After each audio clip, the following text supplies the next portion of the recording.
So sa inilabas nga lang nating update kanina na nanggaling mismo kay Shams ng The Athletic, alam na nga nating mga fans na dinecline ng Utah Jazz ang offer ng Golden State Warriors na sila Moses Moody at ilang multiple draft picks. At tinapat na nga mismo ng Utah Jazz ang Golden State Warriors. Dahil ang gusto nga nilang kapalit ay si Moses Moody, Jonathan Kuminga, Brandin Podziemski at kasama ang ilang multiple draft picks.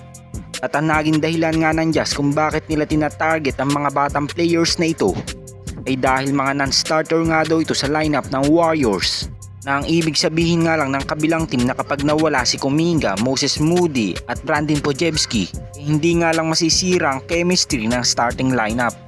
Ngunit ang malaking problema kapag nawala ang tatlong player na ito, ay wala na nga magiging bala ang Golden State Warriors sa second unit. Dahil napakalaki nga ng mga naitulong ni Kuminga, Moses Moody at Brandin Podziemski sa second unit ng Dubs.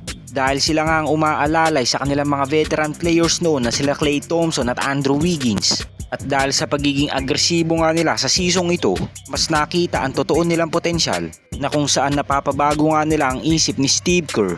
Dahil kung minsan nga nitong regular season ay lagi nga silang sinasama sa starting lineup at hindi naman nila sinasayang ang pagkakataong ibinibigay sa kanila ng Warriors front office dahil sila nga nagbibigay ng malaking contribution sa two-time MVP na si Stephen Curry upang maipanalo nga nila ang ilan nilang mga games.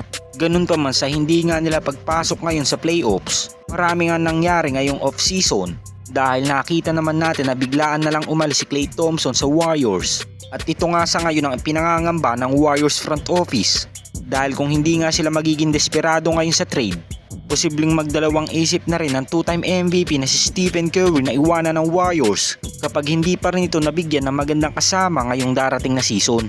Well, sa ngayon nga ay ang first time all-star na si Lauri Markkanen ang tinatarget ngayon ng Warriors front office.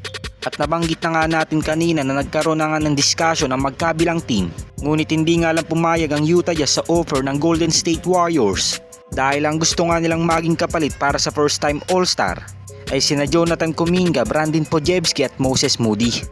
So kung susugal man ang Golden State Warriors sa kagustuhan ng Utah Jazz, kung titignan nga natin ang kontrata ng tatlong player na bibitawan ng Dubs at ni Lauri Markkanen, halos hindi nga lang sila nagkakalayo dahil nasa 18 milyon na sinasahod ni Markkanen at pumapalo naman sa 17 milyon na sinasahod ni Moody, Jonathan Kuminga at Brandin Podziemski.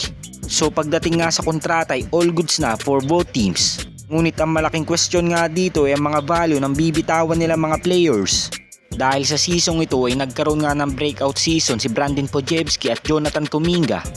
Habang sa Utah Jazz naman ay nagkaroon din naman ng magandang season ng first time all-star na si Lauri Markkanen. Ngunit ang malaking problema nga lang sa player na ito ay lagi nga ito nagtatamo ng injury.